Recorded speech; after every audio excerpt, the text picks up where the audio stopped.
사연의 주인공은 두 아이의 엄마인 이민아 씨. 별명이 내조의 여왕. 근데 공기업에 다니는 워킹맘이에요. 자, 일하면서 살림하고 애들 키우는 거. 이게 어디 보통 일입니까? 그죠? 근데 주말이면 남편, 직장 동료, 가족까지 싹 다 초대해. 그게 대접하면서 생전 귀찮아하는 일이 없대요. 네. 이게 얼마나 어려운 일이에요, 그죠? 불가능하죠, 사실. 불가능에 가깝죠. 야, 부럽다, 부러워. 야, 장가 한번 진짜 잘 갔다. 재수 씨 봐봐. 능력 좋지? 메인이지? 심지어 집도 부자라며? 에이, 야, 다 들었어. 결혼할 때 처가에서 아파트도 해줬다며. 어머머머. 야. 사실 두 사람이 처음 만난 곳이 남편의 직장이었거든요. 미나 씨가 그 회사에 인턴 사원으로 들어왔었던 거죠. 아니 그럼 그 남편 직장 동료들이랑도 원래 알고 있었던 사이군요. 맞아요. 근데 그때도 미나 씨는 똑같았대요. 모든 사람들에게 친절하고 밝고 부지런하고. 미나 씨 남편도 그런 모습에 반했던 거고요. 네. 그러다 미나 씨가 먼저 회사를 떠나게 됐어요. 열심히 취업 준비를 해서 공기업에 합격했거든요. 그 뒤 두 사람은 직장 선후배가 아닌 연인으로 만남을 이어갔습니다. 그리고 마침내 결혼에 꼴이 나죠. 근데 막상 살아보니까 미나 씨는 생각보다 훨씬 더 대단한 사람이었대요. 결혼하고 아이 둘을 낳았는데 애 둘 키우면서 직장 다니는 거 이게 보통 일입니까? 대단하잖아요. 도와주시는 분도 없지. 네, 그렇게. 근데 일하랴, 애 키우랴, 정신없는 와중에도 아침마다 그걸 빼먹지 않고 챙기더래요. 어머니, 저 미나예요. 아침은 드셨어요? 시어머니께 안부 전화. 문안 전화. 그걸 매일? 매일. 심지어 매주 금요일마다 애 둘 데리고 시댁에 내려간대요. 우리 어머니 손주들 보고 싶을 거라고. 한 번은 시어머니가 뇌 수술을 받으셨는데 병원비는 병원비대로 내고 지극정성으로 시어머니를 간병하더란 거죠. 어떻습니까? 최고의 며느리 아니에요? 최고죠. 이 정도면 주변에서 남편을 왜들 그렇게 부러워했는지 이해가 되시죠? 네. 자, 아까 신혼집은 처가에서 장만해 주셨다고 했잖아요. 아내가 공기업에 다녀서 남편보다도 연봉이 높았대요. 근데 이 아내 미나 씨는 자기 자신을 위해서는 생전 돈을 쓸 줄을 몰랐다고 해요. 옷도 잘 안 사, 흔한 명품백 하나 들지 않고요. 가끔 크게 지를 때가 있어요. 있긴 있는데 그게 뭐냐? 어우 외제차. 자기가 모는 게 아니에요. 그럼. 오빠, 이 차 엄청 타고 싶어 했잖아. 어머. 타! 주변에서는 정말 다들 부러워했다고 합니다. 자, 남편의 직장 선배의 얘기를 한번 들어볼게요. 구형소 차량을 타고 다녔어요. 네, 근데 결혼하고 나서 바로 BMW X5를 차를 가지고 왔거든요. 장인어른이 차는 좀 좋은 거 타야 된다면서 그 차로 이렇게 선물해 줬다고 하더라고요. 그때 당시에 한 1억 정도 됐었어요. 예. 차가 근데 한 1년, 2년 주기 이렇게 바뀌었어요. 레인으로도 바뀌었다가 그리고 제일 마지막에 탔던 게 포르쉐였던 것 같아요. 그런 부분들이 이제 우리 부서에서도 이제 퍼지게 됐고 그 후배는 결혼 잘했다. 예, 뭐 소문이 나 있었죠.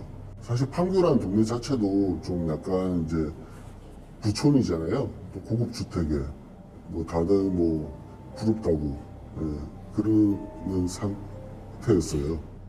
그렇게 남편의 직장 동료 가족들과 즐거운 파티를 보낸 다음 날 친한 언니 집에 다녀온다던 아내가 그 이후부터 연락이 안 돼요. 에? 급기야. 연결이 되지 않아 삐 소리 이후 음성 사서함으로 연결되며 통화료가 부과됩니다. 어머, 이건 실종 신고해야 되는 거 아니에요? 남편이면 무조건 그렇죠 해야죠. 그래야죠. 휴대전화마저 꺼진 상황. 뜬 눈으로 밤을 샌 남편은 결국 날이 밝자마자 실종 신고를 접수했어요. 생전 이런 적이 없는 사람이거든요. 무슨 일이 생긴 게 분명해요. 그런데 당신이야? 네? 뭐라고요?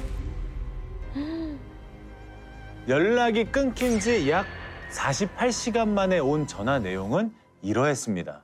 형님이 도와주시죠. 와, 저 아내분께서 사망하셨어요. 어떡해? 사망하셨어요. 어떡해? 무서워. 지금 너무 닭살인데. 나도 지금 소름이 돋아.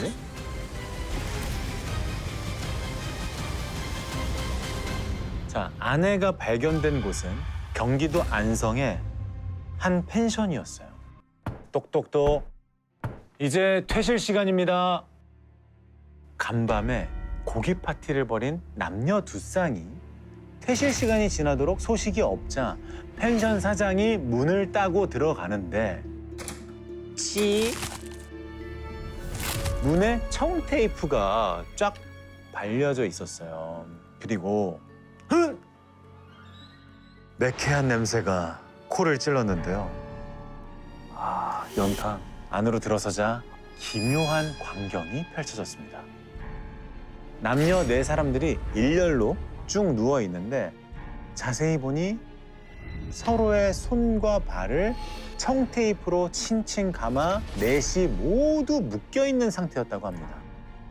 인터넷에서 만난 네 사람이 동반 자살을 선택했다는 게 경찰의 결론이었습니다. 남편 영수 씨도 도무지 믿을 수가 없었대요. 아내와 가깝게 지내던 지인들도 마찬가지였고요. 사라지기 이틀 전엔 직장 선배네 가족들이랑 같이 파티도 했던 거 기억하시죠? 네. 그때 혹시 무슨 이상한 낌새는 없었는지 물어봤어요. 지금 여기가 진짜 사실이냐고 몇 번 되묻기도 했었는데 처음에는 믿기지가 않았죠. 이틀 전까지만 해도 저희하고 같이 저녁 먹고 하면서 해외여행 같이 가자. 그랬던 친구가 갑자기 자살을 했다고 하니 좀 많이 당황했었죠. 근데 이분은 그냥 놀라기만 한 게 아니었어요. 미나 씨가 사망한 후 너무도 엄청난 사실들을 알게 됐다고 합니다. 재수 씨가 비밀로 하라고 해서 우리가 그동안 말을 못 했었는데 네? 우리 미나한테 무슨 일이 있었나요? 얼마 전에 우리 그 이사했잖아. 네. 그 집 사실 재수 씨가 구해준 거거든. 근데 뭔가 좀 잘못된 것 같아. 근데 이 집에 문제가 생긴 거죠. 그러니까 아내 미나 씨가 아까 공기업에 다닌다고 했잖아요. 거기가 자산 관리랑 관련된 곳이라 고급 투자 정보를 많이 알고 있었대요. 자, 그렇게 좋은 물건을 소개받아서 잔금도 치르고 이사까지 했는데 확인해 보니까 이 아파트가 명의 변경이 안 되더래요. 그 우리가 이사 간 집이 우리 집 자가가 아니라 월세라는 거야. 네? 돈은요? 미나한테 다 주셨어요? 당연히 돈은 재수 씨한테 줬지. 4억 정도 되는데 재수 씨가 이거 소문나면 안 된다고 해서 우리가 그동안 말을 못 하고 있었던 거야. 나 그 돈 그거 못 찾으면 우리 식구 이거 다 길바닥에 놔는다고. 이제 자원관리공사를 다니는데 집이 이제 압류가 돼서 이제 경매로 넘어가는 집들을 자기가 먼저 그 정보를 알 수 있고 경매 넘어가기 전에 서류를 등기를 바꾸치게 한다고 들었어요. 그렇게 하게 되면 대신에 그 집주인한테는 얼마 정도 이렇게 비용을 줘서 시세 대비 한 60~70% 정도 수준으로 아파트를 구매할 수 있다. 후배의 부모님들도 그렇게 해주고서 실제 살고 있는 상황이었고 그래서 사실 더 믿게 된 거죠. 제천에서 제일 좋은 40평대 아파트로 이사시켜주고. 그런데 그 무렵 더 충격적인 소식이 또 하나 전해져요. 네, 안녕하세요. 저 집주인인데요. 지금 월세가 8달이나 밀려 있어서 연락드렸어요. 이거 빨리 입금을 좀 해주셔야 될 것 같은데.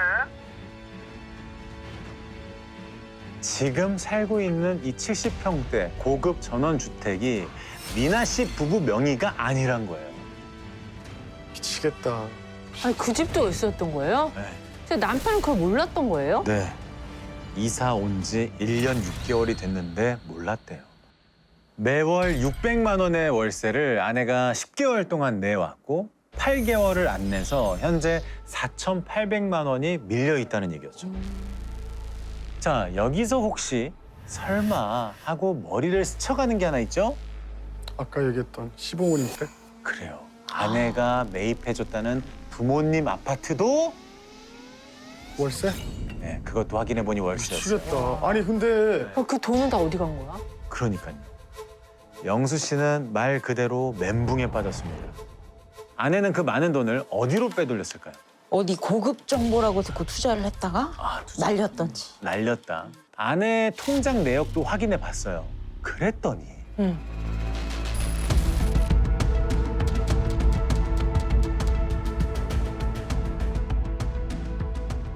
한 사람 이름 나. 박정식? 최근까지도 계속 이 박정식 같은 사람에게 돈을 송금해주고 있었습니다. 그 돈을 다 따져보니까 무려 11억 원. 자, 이 아내의 죽음과 이 남자 어떤 연관이 있는 걸까요? 저희가 박정식 씨를 만나봤습니다. 그럴 수가 있어. 그 하는 사람으로 볼 때는 이 죽음도 거짓이 아닐까 그런 생각도 들었어요, 사실. 저한테는 되게 큰 상처고 그 정신과 치료도 받고 우울증 약도 먹고 잠을 못 자서 한 10kg 정도 살이 빠지고 제가 판교에서 키즈 카페를 운영을 했었고 자주 오는 단골 손님이었습니다. 첫인상은 그냥 좀 푸근한 이미지에 밝고 말을 참 잘 떠드는 애기 엄마 세대 뭐 이런 느낌이었습니다. 근데 지금 인터뷰하시는 걸로 봐서는 이분도 피해자인 것 같아요. 박정식 씨는 미나 씨가 자주 다니던 키즈 카페 사장이었어요. 근데 언제부턴가 미나 씨가 이런 얘기를 했대요. 돈이 필요한데 남편이 가지고 있는 우리 사주 주식을 어떻게 좀 빨리 처분할 수 있는 방법이 없을까요? 자, 우리 사주 들어본 적 있으세요? 저는 이제 저 경제학 전공이다 보니까 우리 사도 잘 아는데 이게 우리 회사 주식 소유제도의 준말이라고 보시면 돼요. 이게 문제가 뭐냐면 회사에서 이 주식을 수령을 해도 바로 팔 수가 없어요. 받자마자 바로 팔아버리면 주가가 급락할 수 있잖아요. 그래서 1년 동안은 반드시 매각을 못하도록 소유하고 있도록 되어 있습니다. 맞습니다. 마침 박 사장이 투자에 관심이 있었대요. 그러자 미나 씨가 이런 제안을 한 거죠. 1년 뒤면 보호 예수 기간이 끝나는데 제가 급전이 좀 필요해서요. 지금 주가보다 30% 싸게 넘기려고 하는데 여윳돈 있으시면 투자하세요. 결국 박 사장은 그 주식을 모두 양도받기로 하고 16억 원을 미나 씨에게 보냈다고 합니다. 그때 남편분이 임원이에요? 그렇게 16억 원어치나 주식을 많이 받게? 아, 예리하십니다. 남편이 실제로는 1억 원어치 정도만 있었대요. 우리 사주 같은 경우에는 철저하게 직급과 근속 연수에 따라서 주식이 차등 분배돼요. 웬만큼 임원이나 정말 어마어마하게 높은 경영진이 아닌 이상은 16억 원어치의 주식을 갖고 있을 수가 없어요. 듣고 보니까 또 이해가 잘 되네요. 자, 이 남편의 직장 동료들이 갖고 있던 우리 사주 주식도 처분한다고 사기를 쳐서 16억 원을 받아낸 거죠. 얼마를 해먹은 거야? 하지만 돈만 받고 주식은 이런저런 핑계를 대면서 끝내 양도해주지 않았대요. 결국 박 사장은 미나 씨를 사기죄로 고소했다고 합니다. 자, 박 사장님 얘기 들어보시죠. 부유층들이 다니는 그런 자녀들이 다니는 어떤 그런 커뮤니티 안에서 그냥 있는 척하고 당시에 씨가 살고 있던 서판교의 타운하우스도 되게 고가의 타운하우스였고 비싼 동네다 보니 뭐 별로 의심하지 않았죠. 그런 내용들에 대해서. 아이들 걸고 내가 거짓말 하지 않는다. 아이들 걸고 맹세한다. 그런 얘기를 뭐 밥 먹듯이 했어요. 저는 정말 이런 아이들 이름을 대면서 거짓말을 할 거라고는 전혀 생각을 못했어요. 아이 엄마 입장에서 저게 말이 됩니까?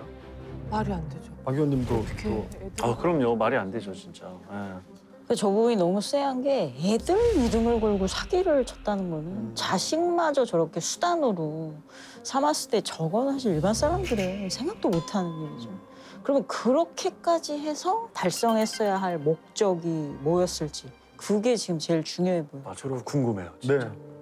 돈 아닐까요? 시부모 집한 돈, 선배네 집한 돈, 뭐 우리 집한 돈 다 빼돌린 거잖아. 근데 나는 그 돈이 도대체 왜 그러니까 필요해? 어디 갔냐는 거지. 자, 근데 아까 박 사장한테 보낸 돈이 11억 원가량 된다고 했잖아요. 박 사장이 고소하니까 조금씩. 그렇지. 그 돈을 갚았던 거죠. 그래도 아직 박 사장한테만 갚아야 할 돈이 5억 원가량 남아있는 상황이고요. 그러니까 채무 돌려막기가 된 거예요. 자, 그 돈이 다 어디로 갔을까? 남편도 그게 풀리지 않는 의문이었대요. 그런데 경찰로부터 뒤늦게 아내의 유품 상자를 건네받고는 또 한 번 소스라치게 놀라고 맙니다. 그 안에 뭐가 들어 있었을까요? 차용 증서가 또 있는 사용 증서. 현금 따발 들어있는 거 아니야? 유품 박스엔 우편물이 산더미처럼 쌓여 있었어요. 모두 아내의 차 안에서 나온 거라고 했는데요. 알고 보니 아내는 남편 몰래 다른 집을 구해놓고 그곳으로 각종 연체 고지서 등을 받고 있었던 거예요. 아내가 선물한 차들 있죠? 네네. 그동안 타고 다녔던 BMW에서 아우디, 포르쉐 다 리스. 최근엔 한 달에 나가는 리스비만 무려 850만 원이었다고 합니다. 차 리스비 850. 차가 1, 2년마다 바뀐 게 그러니까 사실 핵심은 남들 눈에 내가 어떻게 비춰지느냐 있어 보이려고 하는데 이제 돈을 썼다는 건데 나는 명품을 휘감지 않았지만 난 남편에게 비싼 차를 이렇게 척척 사줄 수 있는 엄청난 사람 이렇게 보이려고 했다는 게 중요하고 이렇게 품위를 유지하는 게 생각보다 정말 엄청나게 많은 돈이 들어갔을 것 같거든요. 그러면은 뭐 자기 친정집도 다 거짓말이겠네요. 아, 그렇죠, 부잣집 딸. 네, 뭐 친정에서 해줬다는 뭐 아파트 이것도 사실 어디서 나온 건지 모든 걸 다 의심해봐야 되는 상황인 그렇죠. 거죠. 그러니까 오죽하면 아까 그 피해자분께서 이 사람의 죽음까지도 의심된다고 맞아요. 했잖아요. 원래 처가 어른들은 다 미국에 계셨대요. 장인어른이 미국에서 사업을 크게 한다고 하셨거든요. 근데 결혼식 끝나고 미국에 돌아간 직후에 장모님이 쓰러지셔서 병원으로 옮겼는데 식물인간이 되셨대요. 그렇게 얼굴을 보지 못한 게 무려 7년. 남편은 죽은 아내의 휴대전화에서 이런 걸 발견합니다.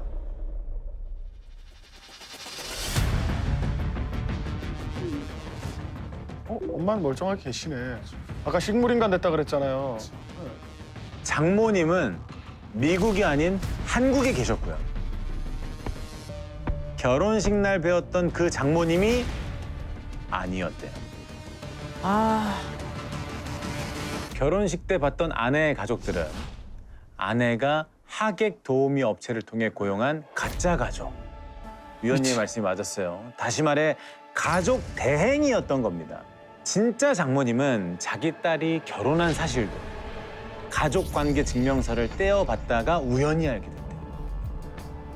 근데 더 놀라운 건요. 연애할 때부터 쭉 9년 동안 다녔다고 했던 직장에 확인을 해보니까 애초에 이미나라는 사람은 입사한 기록이 없었어요. 아 소름. 한 번도 다닌 적이 없었던 거죠. 그 긴 세월을 출근하는 척, 퇴근하는 척 연기를 했던 거예요. 어머, 그러니까 이렇게 거짓 인생을 살아온 거죠.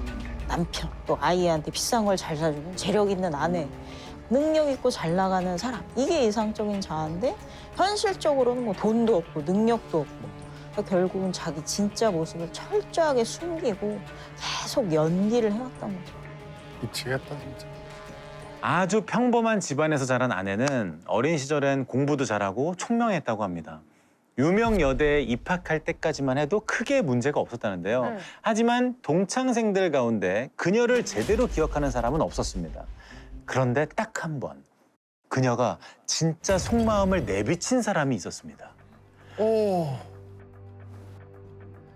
전화 연락을 정말 많이 하셨던 걸로 제가 기억해요. 카카오톡도 그렇고 언제 구속돼서 감옥에 가게 될까 걱정하시고 불안해하셔서 너도 저한테 이런저런 얘기들도 많이 하시고 경찰에 사기죄로 고소를 당했을 당시 그녀의 담당 변호사입니다. 학창 시절에 이게 되게 살기 힘들었는데 일단 겉으로 지적하는 이런 것들로 자신감을 가지기 시작하면서 나도 저렇게 잘 사는 아이들처럼 그렇게 살고 싶다. 대학에 들어가서는 보이는 거에만 집중하고 그게 진짜 자기 모습인 걸로 착각했던 거 맞다라고. 그 착각이 지금까지 상황을 만들어왔고 언제부터인가 그게 착각인지 현실인지 모르고 계속 살아왔었다. 이거는 진짜 실제 본인의 상황을 파악하고 있는 것 같아요. 알고 있죠. 네. 근데 남편 만나서 이제 결혼까지 했는데 그렇게 거짓으로 살 필요도 없는 거잖아. 그러니까 그런 거 강요하지도 않고 뭐 애제차 사달라고 하지도 않았는데. 사실 이런 사람들은 누가 얘기 안 해도 자기는 항상 부족하다고 생각해요. 그래서 항상 거짓말을 해서 내가 더 나은 사람인 것처럼 포장해야 할 필요를 자기가 느끼는 거거든요. 그래서 자기가 만들어 놓은 완벽한 세상이 있는데 구속이 되면 그 세상이 완전히 좀 무너지는 거잖아요. 그렇죠. 약간 사회 문제로 뭐 많이 나오더라고요. 네네. 뭐 평균 올려치기 뭐 해가지고 이제 네. SNS에 워낙 좋은 것들만 많이 올리니까 그렇죠. 이제 그거 보고 항상 비교되고 나는 왜 이렇게 살지 뭐 이런 것들도 있고. 예. 하지만 그녀는 자신이 수습할 수 없을 정도로 일이 커지자 인터넷에서 만난 사람들과 함께 목숨을 끊은 건데요. 당시 현장엔 아내의 이런 유서가 남겨져 있었다고 합니다. 오빠야, 깜짝 놀랐니? 그랬을 거야. 뭐 오빠는 아무것도 몰랐으니 아무 일 없을 거야. 아, 아무 일 없진 않겠다. 너 혼자 힘들 거 생각하니 미안해. 그래도 내가 만약 영혼이라도 있다면 꼭 지켜줄게. 미안해. 항상 늘 사랑해, 내 남편. 근데 여기 이모티콘이 되게 많아요. 네, 저도 지금 옆에서 봤는데 뭐 유유, 하트, 점점점 뭐 하트도 몇 차례 나오고요. 아우. 난 이거 진짜 무슨 장난치는 것 같아. 자, 그런데 유서가 하나 더 있습니다. 펜션 사장님, 사모님 우선 너무 많이 놀라셨을 텐데 죄송합니다.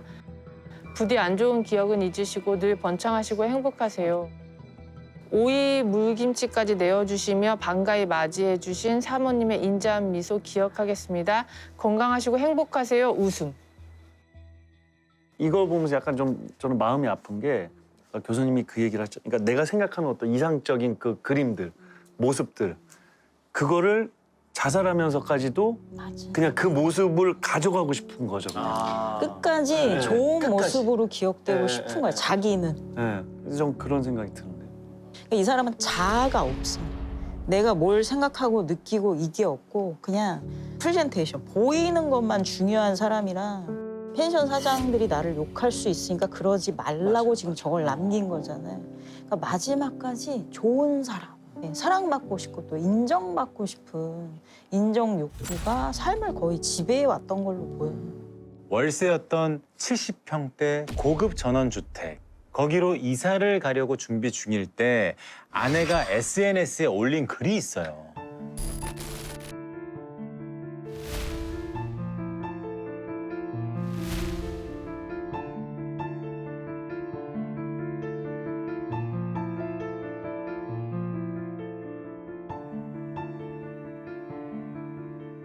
지금은 이제 거짓말이라고 알고 있는데 당연히 상식적으로 이 자기 집이 아니고 월세로 살지고 그 공사한 데 가가지고 그게 흘려가지고 하는 경우가 있잖아요. 좋은 집 가는구나. 그 친구가 구입한 집이구나. 그렇게 이제 의심을 했고 그게 의심을 못했던 거죠. 사실. 아까 이제 글을 보면 뭐 어디서 소켓 하나, 뭐 욕실 바닥이 뭐 어디 거다 이런 식으로 난 이렇게 센스 있고 꼼꼼하고 아이를 위해서 이런 거 하나까지 신경 쓰는 어떤 좀 좋은 엄마, 완벽한 어떤 내조의 여왕 말 그대로 그런 인정을 받고 싶었던 것 같아요. 가짜 삶을 살았던 내조의 여왕. 어떠셨습니까? 저는 그런 얘기를 하고 싶어요. 나도 다른 사람들 시선 되게 많이 신경 쓰는데 그런 생각을 조금이라도 하신 분들이라면 이제라도 다른 사람들 시선보다는 나 자신에게로 좀 시선을 돌려서 진실된 인생을 좀 살자 그런 생각을 좀 가지셨으면 어떨까. 저부터도 좀 더 진실되게 살아보겠습니다. 딜레마다. 네, 딜레마 진짜. 진짜. 자, 이쯤에서 오늘의 심리 키워드 진짜 인정인 것 같아요. 인정. 사람들한테 인정욕. 인정. 자, 오늘의 심리 키워드는 바로 이겁니다.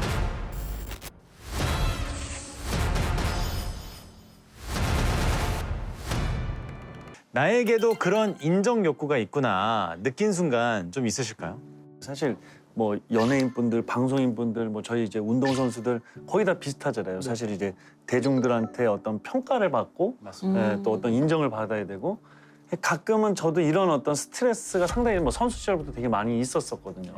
내가 하고 싶은 거랑 내가 보여줘야 되는 거가 좀 다를 때가 있어요. 뭐 인터뷰 한마디라도. 근데 이제 그럴 때마다 진짜 이게 맞는 건가? 저게 맞는 건가? 사실 이건 약간 조금 숙제인 것 같아요, 저는. 그 사실은 그래서 알아서 남편들이 와이프가 뭘 맛있는 걸 해주면 야 이거 너무 맛있다고 인정을 해줘야 되는데 여보 이건 좀 뭐 이렇게 맹맛이야? 그러니까. 그죠? 이게 알면서도 안 되는 것 같아요. 저는 진짜 만약에 제 아내가 뭘 해주면 계속 칭찬할 수 있을 건데 그럴 기회가 잘 없어가지고 너무 그냥 물만 줘도 맛있다고 할 텐데. 왜 이렇게 맛있어? 왜 이렇게 시원해? 오늘 들어와서 또 많이 혼날 것 같은데. 제 방송 안 봐요. 목마르시죠? 진짜 물. 물 좀 드릴게요. 또 손님 오셨는데 또.